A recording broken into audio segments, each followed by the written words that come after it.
Un saludo muy especial para todos, espero se encuentren muy bien y llenos de la gracia de Dios. Se cuenta que en alguna ocasión dos hombres borrachos se subieron a una barca para pasar a la otra orilla del río. Ya estaba muy oscuro cuando subieron en la embarcación y aunque remaron y remaron por horas durante toda la noche, no pudieron avanzar ni un solo metro, ni un solo centímetro. Al amanecer, habiendo ya pasado la oscuridad, habiendo salido el sol y también habiendo pasado un poco la borrachera, se dieron cuenta de esta triste realidad que no habían podido avanzar absolutamente nada. Observaron bien y no habían desamarrado la embarcación del pequeño muelle. El pecado hace lo mismo en nuestra vida. El pecado es como un lazo que nos ata, que nos frena, que nos detiene, que no nos deja avanzar en el proyecto de amor, de felicidad y de plenitud que Dios diseñó para nosotros. El pecado no permite que la embarcación de nuestra vida llegue al puerto de salvación que nuestro Creador nos quiere conducir o al que nuestro Creador nos quiere llevar. El pecado no nos deja llegar a ese lugar paradisíaco donde Dios quiere concedernos muchos sueños y una vida muy distinta. Y aunque Dios tiene entonces ese plan de amor y de felicidad para nosotros, el pecado entonces podemos decir que es la causa de todos los males, es la ruina, es el peor mal, es la peor de todas las tragedias que podemos experimentar los seres humanos. Ahora bien, una de las cosas más hermosas y más maravillosas de nuestro Padre Celestial y de nuestro Creador es que Él nos perdona el pecado siempre y cuando tengamos un verdadero y sincero arrepentimiento. Esto es muy importante, saber entonces que Dios nos perdona. Pero aunque Dios nos perdone, hay una advertencia muy fuerte y muy delicada que nos hace nuestro Señor Jesucristo en los Evangelios. El Evangelio de Marcos, en el capítulo 3, versículo 28, nos dice algo pero muy profundo que debemos grabarnos en nuestra mente, atarlo en el corazón y nunca olvidarlo con relación al pecado. Marcos 3:28, allí Jesús dijo que todo pecado que cometamos los hombres nos será perdonados, pero el que peque blasfemando contra el Espíritu Santo no tendrá perdón nunca y será reo de condenación. Repito, Marcos capítulo 3, versículo 28. Dice allí el Señor Jesús que todos los pecados tienen perdón, pero aquel que peque o blasfeme contra el Espíritu Santo no tendrá perdón nunca y será reo de condenación. En ese sentido, entonces, tenemos que analizar bien esta cita bíblica porque muchas personas en la práctica pastoral a veces me han preguntado: Juan Carlos, ¿cuál es ese pecado de blasfemia contra el Espíritu Santo? Incluso yo en su momento tuve también la duda. Gracias a Dios, el magisterio de la iglesia nos aclara de una manera magistral, catequética, con mucha lucidez este texto bíblico.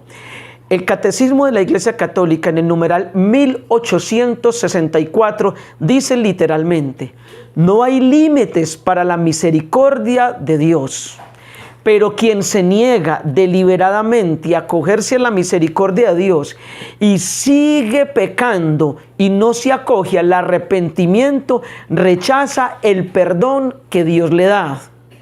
Semejante endurecimiento puede conducir a la condenación y a la perdición eterna. Repito, Catecismo de la Iglesia Católica, numeral 1864. Dice, en resumidas palabras, que la misericordia de Dios es infinita, pero aquel que se dedique a pecar deliberadamente a lo largo de su vida y no se acoja a la misericordia de Dios, no tendrá perdón de Dios y esto le conducirá a la condenación eterna. Podemos entonces analizar dos aspectos de esta cita bíblica y de esta explicación que nos da el catecismo. Número 1, no hay límites para la misericordia de Dios. Y es que si se juntaran todos los pecados de todos los hombres, de todos los tiempos, en un mismo lugar, nunca serían más grandes que el amor y la misericordia de Dios. No superan en absoluto nuestros pecados el amor y la bondad de Dios. Dios Padre, en su amor misericordioso por nosotros, siempre está dispuesto a perdonar, a cancelar nuestra deuda contraída por el pecado.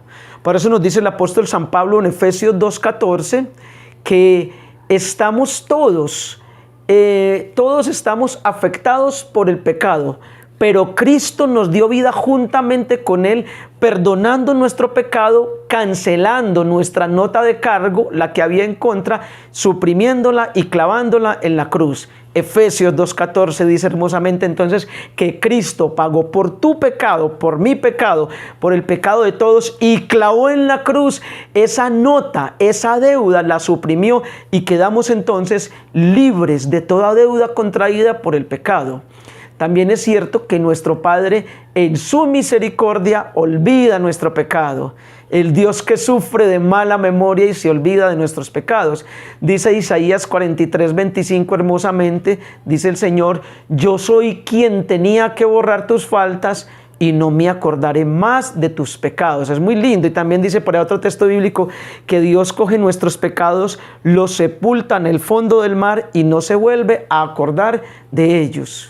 Y también es el Padre misericordioso que nos renueva. Pues dice Isaías 40:31, Isaías 40:31 dice que los que esperan en el Señor renovarán sus fuerzas como las águilas, caminarán sin fatigarse, correrán sin cansarse. Miren qué cosa tan linda.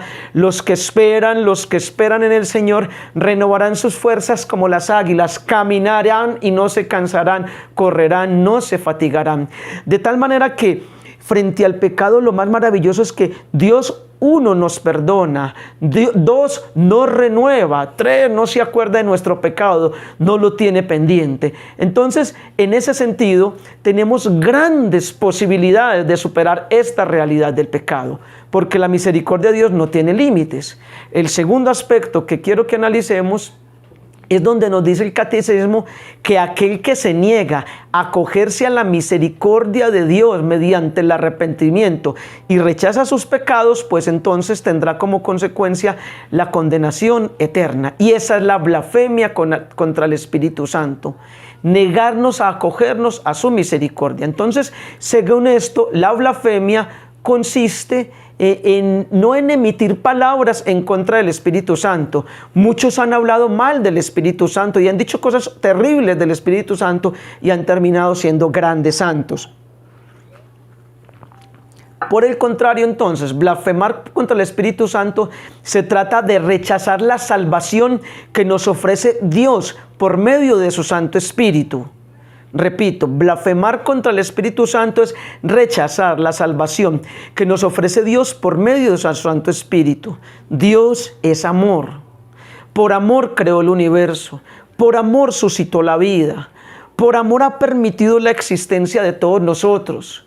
Por amor nos permite soñar, reír, disfrutar, gozar, descansar, trabajar. El amor, sin embargo, el amor de Dios tropezó con el gran misterio del pecado que trajo como consecuencia la muerte. Entonces Dios diseñó un plan de amor maravilloso para todos nosotros. Nos dio 1000 posibilidades para ser felices y vivir a plenitud. Pero el hombre tropezó con el misterio del pecado.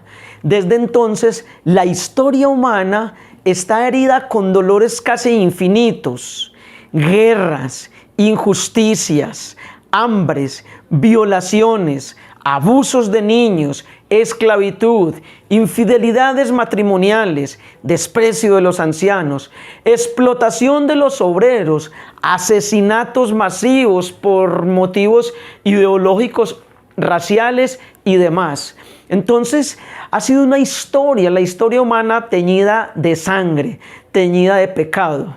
Pero es una historia que por encima de todas las cosas es el campo de acción de Dios. Repito, aunque la historia humana está teñida de todas estas situaciones dolorosas, tristes, que ha ocasionado el pecado, esta historia humana por encima de todas las cosas es el campo de acción de Dios, que es capaz de superar el mal con la misericordia, el pecado con el perdón, la caída con la gracia, la contaminación con la purificación y la sangre con el vino de bodas. Repito, es el Dios que es capaz de superar el mal con la misericordia, el pecado con el perdón, la caída con la gracia, la contaminación con la purificación del corazón y la sangre con el vino de bodas del Cordero.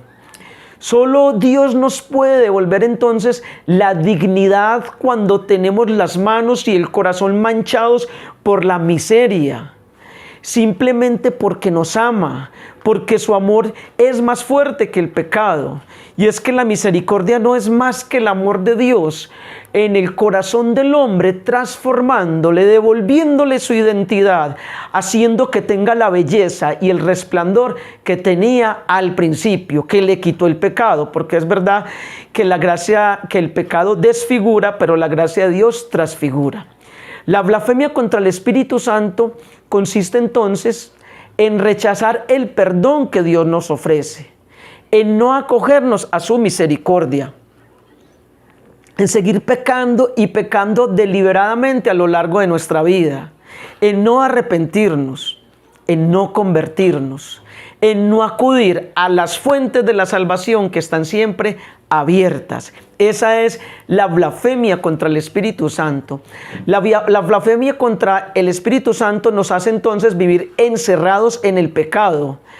Esta blasfemia no permite al hombre salir de su autoprisión y abrirse a la purificación o al perdón. Es lo que hace esta circunstancia en nuestra vida. Ahora bien, nos podríamos preguntar entonces por qué nosotros, los seres humanos, caemos en esta situación de pecar contra el Espíritu Santo, de blasfemar. Y son dos causas principales las que nos llevan a la blasfemia contra el Espíritu Santo: la desesperación y la presunción. Dos puntos principales: la desesperación y la presunción. En ese sentido, entonces, tendríamos que mirar estas dos palabras y analizarlas profundamente: desesperación y presunción. El Catecismo de la Iglesia Católica, en el numeral 2091, dice: el primer mandamiento, dice literalmente, el primer mandamiento se refiere a los pecados contra la esperanza, que son la desesperación y la presunción. Por la desesperación, el hombre se desanima de la salvación personal que Dios le ofrece y su auxilio o el perdón de los pecados. Repito, por la desesperación, el hombre se desanima o se desespera de la salvación personal que Dios le ofrece y su auxilio o el perdón de los pecados. Esto se opone, dice el Catecismo, a la bondad de Dios, que es justicia y que es fiel a sus promesas y a su misericordia. Vamos a analizar entonces este aspecto de manera más profunda sobre estas dos situaciones. Entonces, la palabra de Dios nos muestra de forma muy especial cómo aún los siervos, los elegidos de Dios, no han sido exentos del sufrimiento y de las presiones que llevan a esta desesperación. A causa de esta desesperación, en alguna ocasión Job dijo que preferiría la muerte a los tormentos que estaba experimentando. Esto lo encontramos en Job 7:15. Desde muy niños los cristianos conocemos la historia del santo Job, quien todo lo tenía y de repente, de un momento a otro, todo lo perdió. Y en medio de esa angustia, ansiedad, desesperación por haber perdido todos sus seres queridos que murieron, por haber perdido su bienestar económico, en medio de esa aflicción cayó en desespero. Y en el capítulo 7, versículo 15, dice que prefería la muerte a lo que estaba viviendo. Deseó morirse, estaba desesperado, deprimido. Sin embargo, perseveró en Dios, se acogió a Dios y volvió a resurgir, y Dios le restableció en todo. ¿Por qué? Porque no blasfemó contra el Espíritu Santo, no pecó contra el Espíritu Santo, sino que perseveró en Dios. Si damos un pasito más adelante, vemos la historia del rey David. Las penurias que David tuvo que atravesar no fueron poquitas, fueron muchas. Y todo esto lo llevó a la desesperación, a la depresión, incluso en varios momentos. Estuvo deprimido por todas esas circunstancias. Desde muy joven recordemos cómo David fue envidiado y perseguido por el rey Saúl. Cuando David vence a Goliat, todo el pueblo empieza a idolatrar a David y gritaban: Saúl mató a 1000, pero David mató a 10,000. Entonces Saúl empieza a sentir envidia y empieza a perseguir a David con intentos de asesinato. Y yo creo que cuando somos perseguidos y nos están intentando asesinar, esto nos causa desesperación, ansiedad, que estén tratando de asesinarnos o de matarnos. Posteriormente, cuando David ya es rey, cuando vence a todos sus enemigos, la Biblia nos dice que en alguna ocasión que estaba como de vacaciones descansando, vio una mujer hermosa, estaba casada y pecó con ella. Esta mujer queda en embarazo y David se angustia, se desespera, manda a traer a su esposo, le da descanso para que vaya a su casa y todo parezca como que el bebé que viene en camino fuera del esposo de la mujer.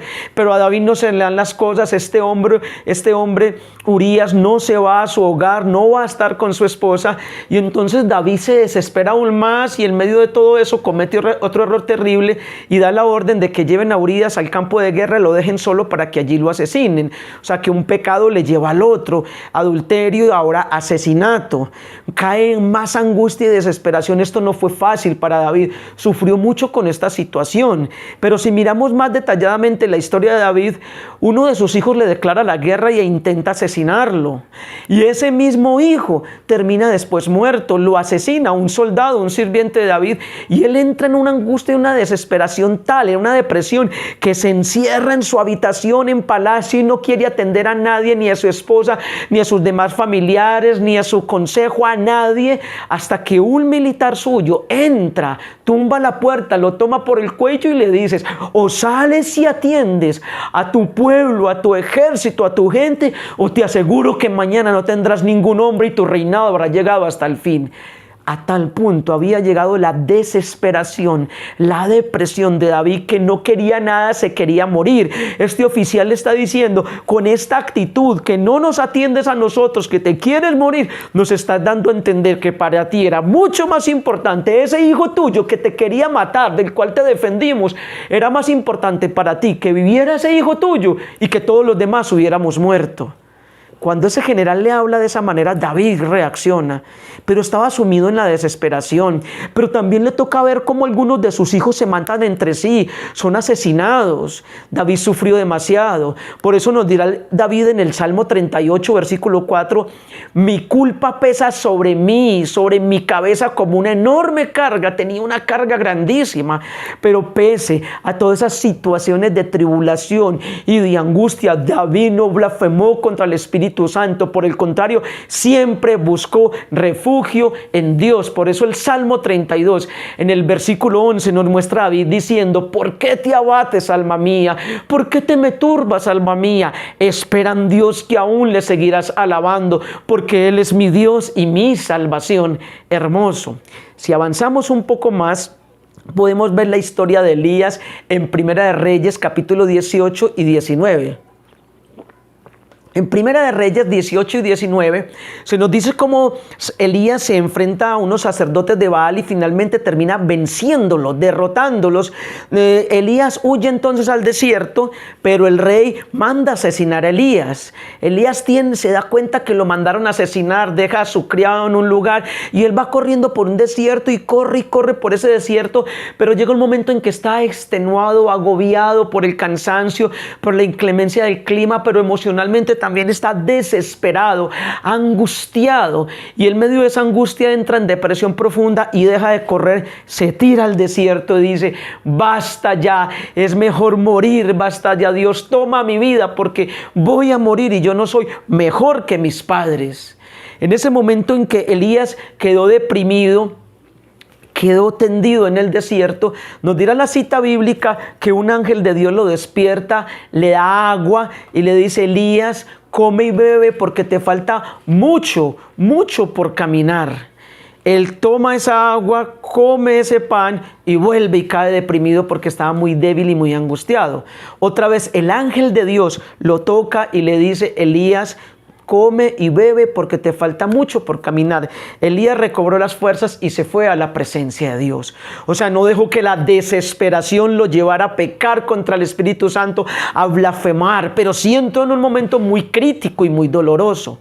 Si avanzamos un poco más, vemos que Jonás, en el capítulo 4 de su libro, del libro de Jonás, narra cómo se llena de rabia y desesperación al ver que Dios perdonó a los ninivitas. Y dice en el capítulo 4, versículo 19, dice: me sería mejor la muerte que la vida.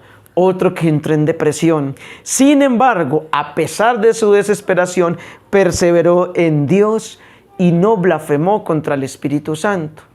Si avanzamos a los profetas, vemos cómo a Jeremías Dios le encomendó llevar un mensaje, pero nadie le hacía caso, nadie le escuchaba. Jeremías vivía solo, no tenía familia, además era pobre y era rechazado por el pueblo, por todo el mundo. No tenía familia, pobre y rechazado, no lo escuchaban. También desesperado dijo en Jeremías 20:14, dijo: maldigo el día en que nací. ¿Por qué he nacido? Se ha llenado mi vida de conflictos, dolor y vergüenza. Deseo la muerte. También quiso morir, sin embargo, no se quitó la vida. Sin embargo, perseveró en Dios, no blasfemó contra el Espíritu Santo, se acogió al amor y a la misericordia de Dios y entonces pudo salir adelante. Vamos entonces a entrar ahora en un personaje del Nuevo Testamento con el que quiero ejemplificar profundamente este tema de la blasfemia contra el Espíritu Santo y en el que quiero hacer un énfasis muy importante, que es quizás el personaje que más nos lleva a entender en qué consiste este pecado. Lo encontramos en el Evangelio según San Mateo, capítulo 27, versículo 3. Mateo, capítulo 27, versículo 3. Vamos a hablar entonces de Judas Iscariote. Dice el texto de Mateo 27:3. Entonces Judas, el que lo entregó, viendo que había sido condenado Jesús, fue acusado por el remordimiento. Miren qué lindo. Judas, el que lo entregó, viendo que a Jesús lo acusaron, lo condenaron, Judas fue acusado por el remordimiento en su corazón y le devolvió las 30 monedas de plata a los sumos sacerdotes y a los ancianos. Le dijo: pequé entregando sangre inocente. No olvidemos esa frase. Judas dijo: pequé entregando sangre inocente. Ellos, los sumos sacerdotes, le respondieron: ¿y a nosotros qué? Tú verás. Allá tú. Miren la forma en cómo responden ellos. ¿Y a nosotros qué? Tú verás. Allá tú con tu situación. Judas entonces tiró las monedas en el santuario y después se retiró y se ahorcó. Es el triste final de Judas. Vamos a analizar entonces varios elementos en la historia de Judas. Judas fue acusado por el remordimiento. Esto nos indica entonces que Judas tomó conciencia del gran error que cometió, tomó conciencia. Y es que recuerden que a veces tomamos conciencia demasiado tarde. Judas pensó muy seguramente: qué loco he sido, qué hice, he vendido al maestro, he traicionado al amor. Y eso le retumbó en su corazón, le dio tan supremamente duro en lo más profundo de su alma, que se fue con esas monedas de plata que antes eran brillantes y atractivas a sus ojos, ahora eran escoria, era basura. Tan cargada estaba su conciencia que ya esa plata no le interesaba, lo consideraba basura. Y es que tener un cargo de conciencia es lo peor. La carta a los Efesios dice que fuimos creados para vivir en la inocencia, y no hay nada peor que tener un cargo de conciencia. Judas estaba muy cargado por esa situación. Vendía al maestro por 30 monedas de oro, por dinero. Razón tenía el apóstol Pablo cuando en 1 de Timoteo 6:10 nos dice que el dinero es la raíz de todos los males y muchos se han perdido por él. Y es que definitivamente el amor al dinero nos puede llevar a terminar blasfemando contra el Espíritu Santo, pecando por el Espíritu Santo. De tal manera entonces que Judas se sentía culpable de que a Jesús lo hubiesen atado, escupido, abofeteado y condenado. Poco pensó en todas estas cosas Judas cuando concertó el trato con aquellos sumos sacerdotes y con aquellos ancianos. El recuerdo para Judas del grande amor de Jesús de Nazaret, el recuerdo del grande amor que Jesús le había manifestado, le causó mucho dolor, le estaba punzando el corazón, le estaba hiriendo lo más profundo de su alma. Ahora veía entonces que eran reales las palabras que Jesús le había profetizado. Y aquel que entrega al Hijo del Hombre, mejor le sería no haber nacido. Mateo 26, 24. Pero aquel que entrega, dijo Jesús, al Hijo del Hombre, mejor le sería no haber nacido. Y es que el pecado definitivamente cambia de gusto muy, pero muy pronto. El pecado cambia de gusto muy rápido. El pecado en primera instancia puede ser apetitoso, agradable, interesante, seductor.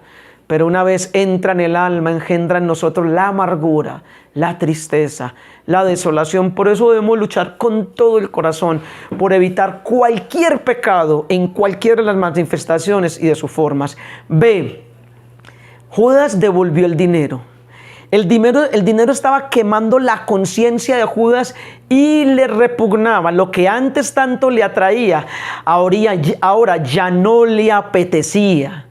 Y es que lo mal adquirido puede producir algún bien a quien lo adquirió. No, lo mal adquirido no puede producir ningún bien a quien así lo adquirió. Si Judas se hubiera arrepentido antes, si hubiera devuelto el dinero a tiempo, antes de llevar a cabo la traición, de pronto habría encontrado algún consuelo, de pronto habría remediado la situación, pero ahora era demasiado tarde. No recapacitó a tiempo, no se arrepintió en el momento oportuno. Y esto es muy tremendo, repito, si Judas se hubiera arrepentido, aunque ya había pactado con los sumos sacerdotes, pero si hubiera pensado, no voy a hacer esto, me arrepiento, no voy a entregar al maestro, no voy a pecar, si a tiempo se hubiera arrepentido, tal vez hubiera encontrado solución, pero ya era demasiado tarde, ya había cometido el error. Y esto nos enseña a nosotros que debemos arrepentirnos a tiempo, antes de que sea demasiado tarde. Cuando ya no tengamos tiempo y ya hayamos pasado la otra vida y horrorizados veamos las consecuencias de no habernos arrepentido y horrorizados veamos las consecuencias de no habernos acogido a la misericordia de Dios. Entonces la enseñanza aquí es muy profunda. No sabemos cuándo Dios nos va a reclamar la vida. No sabemos cuándo vamos a morir. El tiempo pasa inexorablemente. El tiempo no se detiene. Cada vez nos queda menos tiempo en este mundo. Luego entonces con mucha celeridad, prontitud y diligencia debemos acogernos a la misericordia de Dios, a su perdón antes de que sea demasiado tarde, como en el caso de Judas, y terminemos horrorizados. Aún Judas, es que Judas, incluso aunque entregó a Jesús, aún después de que se llevaron a Jesús, lo condenaron, todavía podía alcanzar misericordia, todavía, pero siguió en esa situación de blasfemia. C, un detalle muy lindo de Judas en esta circunstancia. Judas reconoce el pecado. La frase que le dice a los sacerdotes y a los ancianos es: pequé, he derramado sangre inocente. Esto es cierto. Dijo la verdad. Esa frase, pequé, he derramado sangre inocente, fue un honor para Cristo porque reconoció la inocencia de Jesús, pero vergüenza para Judas porque reconoce su maldad y su pecado. Entonces Judas no le echa la culpa a nadie, Judas no se justifica, Judas es sincero, Judas es transparente, Judas reconoce su pecado y hasta ahí parecía un verdadero arrepentimiento. Hasta ahí iba por buen camino Judas, porque reconoce sinceramente su pecado, lo reconoce. Pero el problema es ese, que lo hizo, reconoció su pecado, pero ese reconocimiento, esa tristeza, no fue una tristeza de salvación. Segunda de Corintios 7:10 dice, 2 Corintios capítulo 7, versículo 10, dice que la tristeza, según Dios, produce arrepentimiento para la salvación, pero la tristeza, según el mundo, produce condenación. Repito, 2 Corintios 7, 10 dice que la tristeza, según Dios, produce conversión, pero la tristeza, según el mundo, no produce salvación, sino muerte. Repito, la tristeza, según Dios, produce firme arrepentimiento para la salvación, pero la tristeza, según el mundo, produce la muerte y la condenación. O sea que cuando a mí me duele el corazón, me pongo triste por haberle fallado a Dios, por haber pecado, por haber transgredido sus normas, cuando me siento mal, cuando mi corazón se pone contrito por haber fallado a Dios, cuando el Espíritu Santo me redarguye, esa tristeza me lleva al arrepentimiento o a la conversión. Pero cuando es una tristeza del mundo, esa no. Cuando son las tristezas porque no logro los paradigmas o los prototipos de vida que me propone el mundo, cuando el mundo me desilusiona, me desencanta, cuando el mundo me traiciona, cuando no me llenan las expectativas las personas, cuando el placer, el poder, el tener y el saber no me dan la plenitud, esa tristeza no produce conversión. La tristeza que produce conversión es cuando siento dolor de haberle fallado a Dios. Entonces Judas confesó, desahogó su pena, no ante Dios, sino ante hombres perversos y malvados. O sea, Judas hubiera hecho lo del hijo pródigo. Si recordamos Lucas 15, 21, el hijo pródigo dijo, volveré donde mi papá y le confesaré mi pecado. Y fue donde el papá y le dijo, Padre, he pecado contra el cielo y contra ti, ya no merezco llamarme hijo tuyo. Y recordemos que en la parábola del hijo pródigo, el Padre misericordioso, el hijo representa a la humanidad que somos todos nosotros. Y ese Padre misericordioso es Dios. Esto entonces nos enseña algo demasiado profundo y demasiado trascendente. Y es que debemos aprender a desahogarnos siempre en Dios, como lo hizo el hijo pródigo. Desahogar nuestras pesadumbres en Dios, como lo hizo Job, decíamos ahorita, como lo hizo David, como lo hizo Elías, como lo hizo Jonás, como lo hizo Jeremías, como lo hizo Pedro. Pero no cometer el error de desahogar nuestras penas, pecados y situaciones difíciles en las personas menos indicadas. Miren, si miramos el libro primero de Samuel, en el capítulo 2 nos narra una historia muy hermosa, la historia de Ana, la mamá de Samuel. Esta mujer tenía una pena en el alma muy profunda, una amargura muy grande y se fue para el templo. Y en el templo, en oración, lloraba y desahogaba su pena en Dios. Hasta que salió el sacerdote Elí y la vio como lloraba, como corría flujo nasal por su nariz, como estaba desfigurada. Quizás despeinada, desgreñada, estaba con un rostro y un aspecto muy doloroso. El sacerdote Elí pensó que estaba alcoholizada y le dijo, mujer, ¿hasta cuándo vas a estar alcoholizada? Y ella le dijo, no, mi señor, yo no estoy alcoholizada ni he bebido bebidas fuertes. Lo que pasa es que estoy desahogando mi pena en el Señor, tengo un dolor profundo en mi alma. Y le explica cuál es el dolor.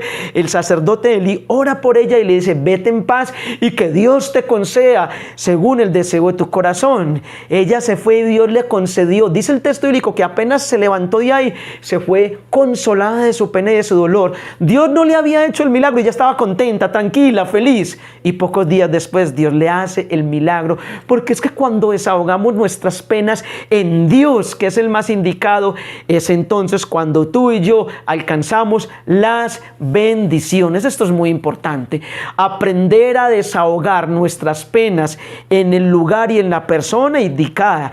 De ahí la importancia de la confesión. Cuando elegimos un buen sacerdote y realizamos una buena confesión bien preparada conforme a los parámetros que nos enseña la iglesia, una confesión donde no vayamos a tranquilizar conciencia, sino una confesión auténtica, entendida la confesión como sacramento de sanación y de liberación, una confesión bien preparada como lo enseña hermosamente el magisterio de la iglesia.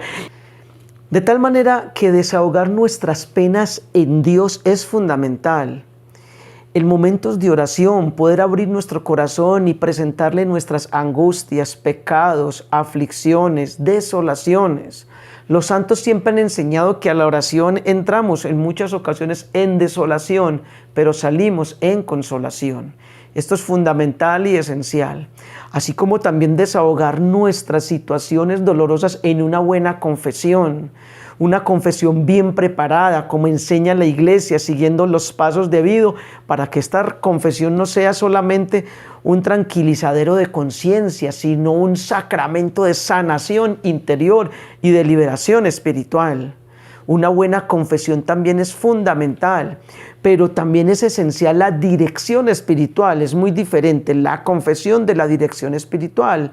En la confesión se trabaja el tema del pecado. En la dirección espiritual se abordan muchas más cosas para todo lo que tiene que ver con la vida cristiana.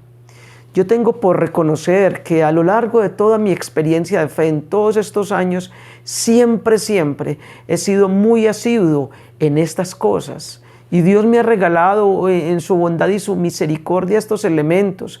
No sé vivir sin mi oración personal, y en esos momentos de oración privada, en la madrugada, en diferentes espacios que lo he hecho, he encontrado el alivio de Dios y me ha dado fuerza para vencer mis debilidades y pecados y no terminar blasfemando contra el Espíritu Santo. Pero lo mismo ha hecho la confesión en mi vida. He tenido etapas, años en que he sido muy asiduo en la confesión. Hubo una época en que me confesaba cada 8 días en medio de mis situaciones que estaba viviendo, y esto fue sanador y liberador. Pero también la dirección espiritual. Semana a semana hablo con mis directores espirituales que me iluminan, me indican el camino, me ayudan, me escuchan. Son voz de Dios, instrumentos de Dios que me ayudan a fortalecerme y a salir de las debilidades, de las aflicciones, a acogerme a la misericordia de Dios y a no terminar blasfemando. De tal manera entonces que la gracia de Dios nos preserva de blasfemar contra el Espíritu Santo si utilizamos estos medios, si sabemos desahogar en esos momentos de desesperación todas nuestras situaciones íntimas en Dios a través de la oración, del sacramento de la confesión, de la dirección espiritual. Es fundamental esto y esencial para no caer en desesperación. La respuesta de los sacerdotes y ancianos ante la confesión penitencial de Judas es muy dura. Es una respuesta despectiva, desobligante. Le dicen: ¿y a nosotros qué? Tú verás, allá tú, como quien dice, ¿y a nosotros qué nos importa? Entonces, a los sumos sacerdotes nada les importaba, porque su corazón estaba cegado por la maldad. Tenían sed de la sangre de Cristo, y si para eso tenían que utilizar a Judas con el dinero, no les importaba, con tal de derramar la sangre inocente de Jesús. Esta era la prioridad de ellos, y es una situación muy lamentable en la que cayeron estos sacerdotes. Llegaron a un nivel de maldad, de oscuridad, de estar tan cegados que ya nada les importaba. Y es precisamente ese es el pecado contra el Espíritu Santo, esa es la blasfemia contra el Espíritu Santo, que nosotros no nos acojamos a la misericordia de Dios y que por el contrario dejemos que la maldad avance tanto en nuestros corazones que termine cegándonos de una forma tal que ya no nos importe manipular, utilizar, herir, maltratar, explotar, lastimar a los demás de diferentes formas, incluso lastimarnos a nosotros. Es que llega un momento en que la conciencia se petrifica, se endurece de tal manera que ya nada nos importa. Judas con mucha sinceridad les dijo: he pecado entregando sangre inocente. Judas fue muy transparente, pero ellos le responden: ¿y a nosotros qué nos importa eso? Ellos con una indiferencia impresionante se lavaron las manos, se desembarazaron de la situación. Y es que esto es demasiado grave. En lo que cayeron los sumos sacerdotes también es muy grave. Pensar que los pecados ajenos no nos afectan a nosotros cuando también hemos sido cómplices de ellos. Ahí está. No podemos lavarnos las manos, desembarazarnos cuando también hemos sido cómplices. El pecado de Judas fue muy grave, pero el pecado de los sacerdotes, los ancianos, fue también tremendamente grave. Fue tremendamente terrible lo que ellos hicieron. Lo que hicieron con Judas fue también muy injusto porque ellos fueron los que le impulsaron, ellos también lo motivaron a hacer esto. Entonces, esto es otra forma de pecar contra el Espíritu Santo, ser cómplices de los grandes pecados que otros cometen, aunque nosotros no seamos los autores directos, aunque no seamos autores materiales o intelectuales, el ser cómplice ya es demasiado grave. Los sacerdotes entonces le hablan a Judas con gran desinterés. No les importa el remordimiento que Judas experimenta. Están tan contentos y tan satisfechos que le dan la espalda sin ningún consuelo y lo dejan abandonado a sus propios terrores. Es impresionante. Pidámosle a Dios que no nos permita caer en tal nivel de indiferencia ni de maldad. Y es que quienes están endurecidos por el pecado definitivamente se burlan de aquellos que sienten un grado de remordimiento o de arrepentimiento sincero. Terminan burlándose. Entonces, después de haber metido a Judas en la trampa, de haberlo metido allí, no solo lo dejan desamparado, sino que se burlan de él. El demonio siempre buscará meternos a nosotros en la trampa del pecado y mantenernos allí pecando deliberadamente, blasfemando contra el Espíritu Santo a lo largo de nuestra vida, para quedar finalmente desamparados y burlados por el demonio en una eternidad condenados. Por eso debemos tener mucho cuidado de no pasarnos la vida pecando y pecando y pecando y pecando deliberadamente. Es que definitivamente es lo peor que nos puede pasar. Por eso debemos ser muy cuidadosos. Sigamos al numeral E. Judas entonces hizo justicia por su propia mano. Él mismo ejecutó la sentencia. En lugar de acudir al tribunal de Dios, que es justo y misericordioso, él mismo se castigó. Por eso dice 2 de Corintios, en el capítulo 5, versículo 21, dice que quien no conoció pecado, se hizo pecado con nosotros para que viniésemos a hacer justicia de Dios. Es una cita muy linda. Quien no conoció pecado, se hizo pecado. Es decir, Jesús asumió nuestros pecados para presentarnos, no que pecó Jesús, asumió nuestro pecado, para presentarnos delante del Padre justos, inocentes y justificados. Esto es maravilloso. El que hace justicia entonces, el que nos justifica es Cristo Jesús. Nosotros no podemos tomar justicia por nuestra propia mano. Él es el juez. Ese fue otro de los errores de Judas. Hacer justicia por nuestra propia mano es pecar contra el Espíritu Santo. Y es que en esos momentos de desesperación, el demonio nos agobia la mente y el corazón con la culpa, con el señalamiento. La palabra demonio quiere decir señalador, engañador. Entonces nos engaña, nos señala, nos carga con culpa, nos hace sentir indignos. Y entonces, en medio de esa desesperación, es que Judas se encontró viviendo esa circunstancia tan terrible, tan difícil y tan dolorosa. F. Judas se retiró a un lugar solitario y se ahorcó. El triste final de Judas. Y es que no es nada bueno cuando estamos viviendo estas situaciones, no es nada saludable en medio de la desesperación, del agobio, marcharnos y aislarnos a sitios donde estemos muy vulnerables. Judas se aisló. Si Judas hubiese buscado a Jesús o a alguno de los discípulos, habría encontrado alivio. Aunque su caso fuera tan grave, si Judas hubiese buscado a Jesús, con toda seguridad le ayuda, o los discípulos.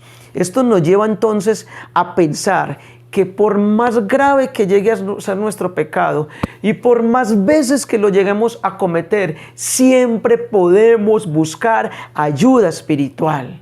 Y repito, esto no quiere decir que el que reza y peca empata, no. Pero es que si caemos no tenemos otra opción que levantarnos. El apóstol Pablo decía que caer no es caer si es para levantarse. El Papa Francisco dice, si caíste, pues levántate. Pero no nos podemos quedar ahí caídos, debemos buscar ayuda espiritual de todas las maneras y de todas las formas que nos ofrece la iglesia. porque si nosotros no buscamos ayuda espiritual, seguiremos ahí vulnerables, volveremos a caer, volveremos a caer, volveremos a caer, y todo eso se convierte en un círculo vicioso, y eso es pecar deliberadamente. Luego entonces no debemos aislarlos, pues entonces si peco me confieso, si peco vuelvo a la Eucaristía, pero no me demoro para confesarme, no dejo de ir a la Eucaristía. Si peco entonces utilizo los sacramentos, sigo en el grupo de oración, sigo en la comunidad, pero si me aíslo de la confesión, si me aíslo de la Eucaristía, si me aíslo del grupo de oración, si me aíslo de la palabra de Dios, si me aíslo de la comunidad, entonces ¿con qué fuerzas voy a enfrentar el pecado? Si el pecado está a la puerta siempre, siempre, y sobre todo cuando abrimos el corazón, abrimos puertas, el pecado va a coger raíces con más fuerza. Entonces no te aísles. A veces viendo documentales de naturaleza en Discovery Channel, Animal Planet y otros canales que nos ofrecen los cableoperadores, he visto cómo ciertos animales son cazados por los leones en el África. Entonces en alguna ocasión vi unos búfalos que iban pasando por una de las estepas africanas, y entonces las leonas, que son las que cazan, empiezan a hacer correr la manada de búfalos de un lado a otro sin atacar. Esto es una estrategia, según explicaba quien narraba el documental. Hacen correr el pelotón o la manada de búfalos de un lado al otro para detectar cuál es el más débil, el más lento. Generalmente el más débil o más lento es o el más viejo o el más pequeñito, el más cachorrito. Entonces cuando ya se va quedando uno atrás, ese es el que eligen las leonas y a ese atacan. En esta ocasión atacaron al más viejo, que fue el más lento. Como 9 leonas lo atacan, pero toda la manada de búfalos, que eran como 400, cuando ven que atacan a este búfalo, se detienen y empiezan a devolverse de a poquito, a acercarse a las leonas. Las leonas le rugen y ellos se devuelven, pero ellos se acercan otra vez, se van acercando hasta que llegan donde están las leonas. La mayoría de leonas, al ver tantos búfalos, huyen por miedo. Pero la leona que había tomado al búfalo por la tráquea no lo quiere soltar, se resiste hasta que finalmente se ve rodeada y tiene que huir. Lo que me pareció más lindo fue lo que ocurrió a continuación, y es que los búfalos rodearon al búfalo viejo, el que quedó tendido en el suelo asfixiado, y empiezan a hacer este gesto, empiezan a soplar. El narrador empieza a explicar que le están creando una cámara de aire, oxígeno, para que recupere el aire. Después el búfalo intenta pararse y se cae porque quedó muy débil. A renglón seguido ocurre lo más lindo y lo más maravilloso, y es que todos los búfalos, o varios de los que estaban más cerca, lo levantan con su cabecita. Y una vez lo levantan, lo sostienen en el medio, lo tienen y se lo llevan en toda la mitad protegiéndolo. Yo dije, Dios, qué ejemplo tan lindo de vida en comunidad. Y es que la comunidad es el lugar pleno donde se manifiesta el poder y la gracia de Dios. Por eso no te aísles de la comunidad. No podemos aislarnos de la comunidad eucarística, de la comunidad familiar. No te aísles de tu familia en medio de tus situaciones. No te aísles de la comunidad o grupo de oración, de la comunidad parroquial o de la comunidad laical o del grupo de oración. Sigue, porque allí tienes cobertura espiritual. Allí recibes la bendición de Dios. La mayoría de apariciones de Jesús resucitado fueron en comunidad, tienen un carácter comunitario la mayoría de apariciones de Jesús resucitado. Importantísimo este punto, no aislarse como Judas. En el aislamiento el demonio nos domina la mente y nos hace llegar a instancias catastróficas, fatales. Judas se ahorcó, el triste final de Judas. Miren, Judas tuvo sentido de pecado, pero no de la misericordia de Dios. Es que su pecado no era imperdonable. Si hubiese buscado a Jesús, Jesús le perdona, hubiera sobreabundado la gracia y estuviéramos hablando hoy en día de San Judas Iscariote. Pero tristemente no fue así. Esta no es la historia. Entonces, en Judas podemos ver un ejemplo de los crueles efectos de la desesperación, que no en pocas personas terminan el suicidio. Muchos casos de personas que se dejaron sumergir por esta desesperación terminaron suicidándose, quitándose la vida. Entonces del pecado podemos pensar todo lo que queramos malo del pecado podemos pensar, menos que el pecado es imperdonable.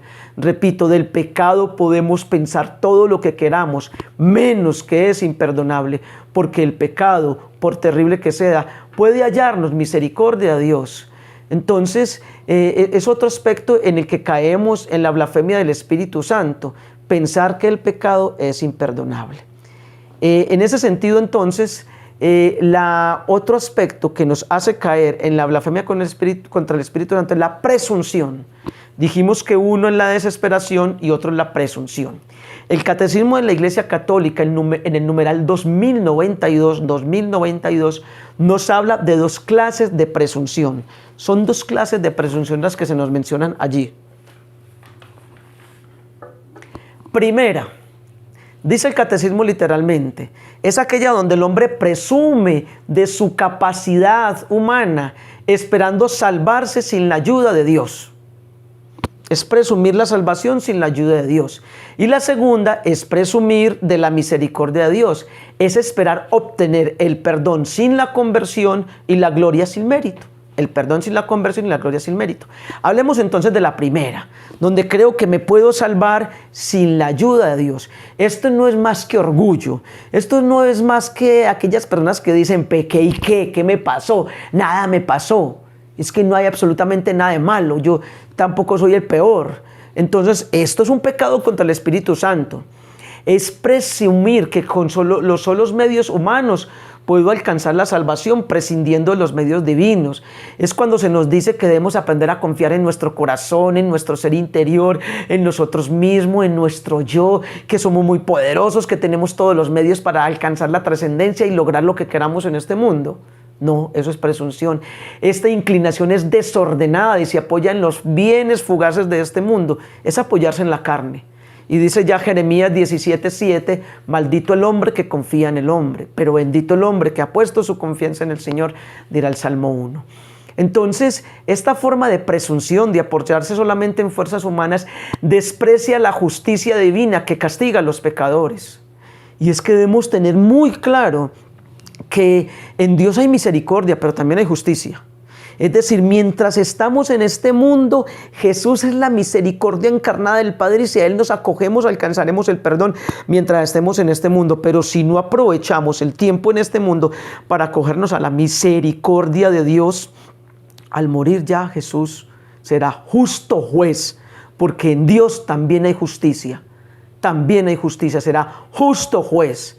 A veces se aplica muy mal la misericordia. A veces se pretende abusar de la misericordia de Dios, entonces ya nada es pecado, o Dios todo lo perdona. O muchos dicen, no, que va, así como el buen ladrón al final de su vida pidió perdón y Dios lo perdonó, así también yo voy a hacer y deshacer, voy a pecar, me voy a manejar mal y al final le pido perdón a Dios. No, ojo que con Dios nadie juega. Con Dios nadie juega. El buen ladrón tuvo un sincero arrepentimiento y si Jesús le hubiera dado otros 10 años de vida, hubiera vivido en santidad. 20 años de vida hubiera vivido en santidad, tenía arrepentimiento sincero y por eso Jesús le abrió las puertas del reino de los cielos. Por eso Dios le abrió las puertas del reino de los cielos. Entonces, en ese sentido, es mejor tener un arrepentimiento auténtico. Y uno de los mejores ejemplos de arrepentimiento auténtico es el apóstol Pedro. Nos presenta un ejemplo maravilloso. En la historia de Pedro vemos la bondad de Dios y los triunfos de la gracia de Cristo en la conversión de los pecadores, repito. En la historia de Pedro vemos la bondad de Dios y los triunfos de la gracia de Cristo en los hombres pecadores. Pedro no se aisló de la comunidad, Pedro no cayó en la blasfemia contra el Espíritu Santo, Pedro no terminó en presunción o en desesperación. Entonces, si miramos el Pedro de la pasión y el Pedro de la resurrección, son dos realidades muy diferentes. El Pedro de la pasión, vemos que se llevó el peor piropo, el peor reproche, de Jesús. El peor reproche de Jesús. Le dijo, apártate de mí, Satanás, que tú no piensas como Dios, sino como hombre. Pero el Pedro de la resurrección, como se acogió, se arrepintió, no blasfemó, no dudó de la misericordia de Dios, el Pedro de la resurrección lo vemos hablando con autoridad, todo el pueblo predicando la palabra de Dios. El Pedro de la pasión lo vemos agresivo, violento, le cortó una oreja a uno de los hombres que fue a apresar a Jesús y le cortó la oreja porque este hombre se movió, pero le iba a cortar la cabeza. agresivo, violento, belicoso. Pero el Pedro de la resurrección, el que recibió el perdón de Jesús, el que se acogió a la misericordia de Dios, lo vemos lleno del Espíritu Santo, traspasando corazones, produciendo conversiones. En una predicación dice la palabra que se convirtieron más de 5,000. El Pedro de la pasión, lo vemos negando a Jesús, diciendo yo no lo conozco. El Pedro de la resurrección, empoderado, mira a un hombre paralítico, tullido, entrando al templo de Jerusalén y le dice, yo no tengo oro ni plata, pero de lo que tengo te doy, en el nombre de Jesús levántate y camina. El Pedro de la pasión lo vemos que lloró amargamente por haberle fallado a Dios, sintió dolor como lo sintió Judas, pero siguió unido, buscó medios espirituales.